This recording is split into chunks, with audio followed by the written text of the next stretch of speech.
Today on Country Pocket, we're here with Gemma Laurence. The new album is Lavender. Gemma, how are you doing? I'm doing great. How are you? Good, good. The first song we heard today was the title track. Tell me what inspired you to write a song from this perspective. Hmm. Um, Lavender is probably my favorite song on the album. It's a song I wrote for my best friend, and she was in the process of coming out, and it started out as a love song, just a song that was pretty much one on one. I wrote her like a little iPhone demo over the pandemic, and I sent it to her.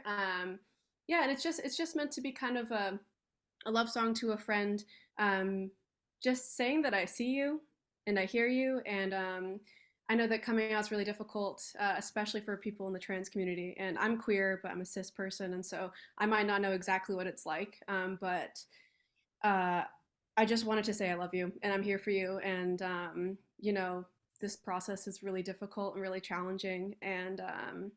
But I love you and I want to see you through it. And sent it to her, and it meant a lot to her. And I kind of thought that it might be worth, you know, putting out just for other people, other folks that maybe aren't getting that message elsewhere. Um, just because it's a really hard thing to do. And there's beautiful moments to coming out, and there's a lot of challenges as well. So I just thought there needed to be more representation of, you know, songs of joy in terms of coming out, and it's an anthem for the queer community, the trans community, and it's a love song too. Yeah, that I feel like that must be a particularly powerful message to hear in the second person. Hmm. Yeah, the I like the I know it's not easy to be the woman you're born to be. Like, yeah, I was thinking like, oh, I could write it in the third person and talk about somebody's growth and somebody's transition and her story. But at the end of the day, it's talking directly to one person. And in that case, in the initial case, it was to my friend, and then when the song came out, I guess it's to anybody who hears it, who needs to hear it. Yeah, what's the importance of putting out a song like that in this new age of fear mongering that's sort of kicked off with Ron DeSantis and folks like that? Yeah, I mean, it's really, really hard to be a trans person today. I mean, I can't even imagine. Like, there's so many laws against the trans community. There's so much legislation systemically against these people. And not to mention that, harassment and transphobia and homophobia still exists in an everyday, day-to-day setting, walking in the street or, in your personal relationships. And it can be really hard, especially if you might not be even feeling the support you need from your family, your friends. So I just thought it was really important to get a song like this out there. Um, and yeah, I just think now more than ever. I mean, it's always been important to tell these stories, but we need more of it. And I think that, like, my song's just one song out there into the ether, and I hope that other people are gonna do the same too. So the next song I want to talk about is Adrian, and tell me how you used sort of the imperfections and awkwardness of that moment to make the song as sweet as it is. Thank you for noticing that.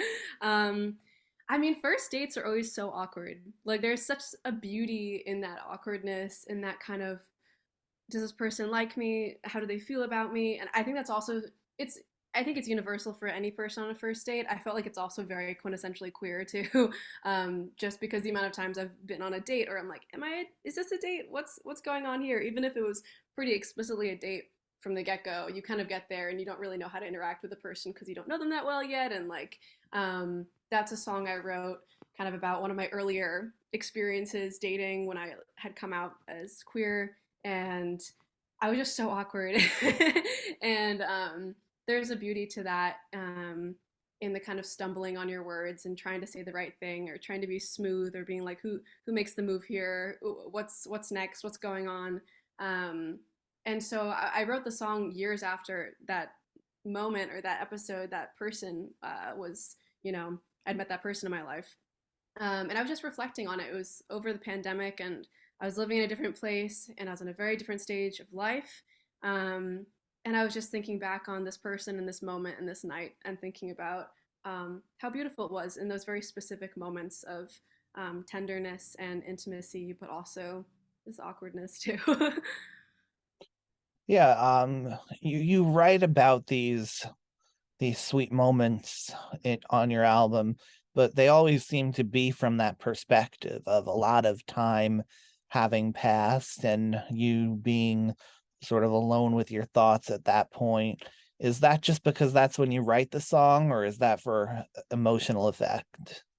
Yeah, it was kind of the effect of writing the entire album in isolation. I'm sure a lot of people share the sentiment who wrote albums and wrote music over the pandemic, especially in the really height of when it got really bad. I was living at home. Like I'd planned to move to the city in 2020, and then New York in the pandemic was a mess. And so I went back home, what I thought was going to be a couple months, and it ended up being about 15 months. And uh, it was a wonderful experience just getting to kind of sit with my thoughts. And I'm from Maine, so I was staying with my parents, and like we got really close. And there's a lot of time that I just spent sitting and thinking and reading a lot and writing a lot, and it gave me that space to reflect in a way that is such a privilege, that we don't usually get in our day-to-day lives as working people with, jobs and running around. And in my life right now, I'm just like always bustling around doing something. And yeah, just having that time to reflect really got me feeling pretty nostalgic and sentimental about those experiences, but also let me reflect on them in a way that almost felt more kind of pragmatic. Just because when you're in the midst of a relationship or a breakup or infatuation or anything like that, it's quite intense. um, the way you write about it in the moment is going to be so different than how you write about it afterwards. And I was writing about these things that had happened years ago, and as kind of a way to process it for myself, but I also found that I was able to write about it better, just because I wasn't reacting. And I think that, like, I put out a first album a couple years ago, and that was very much an album that I put out in the midst of going through something, in the midst of going through a breakup, or kind of directly immediately afterwards. And I found myself kind of using the music in a really healthy way to process it and to cope and to work through it. And it was a really healthy way to move through that time in my life. Um, but I think these songs are a bit more mature, I guess, because they look back on a moment with a bit more kind of insight. And so I guess they ended up being pretty nostalgic songs. All right, let's take a listen to Adrian and we will be right back.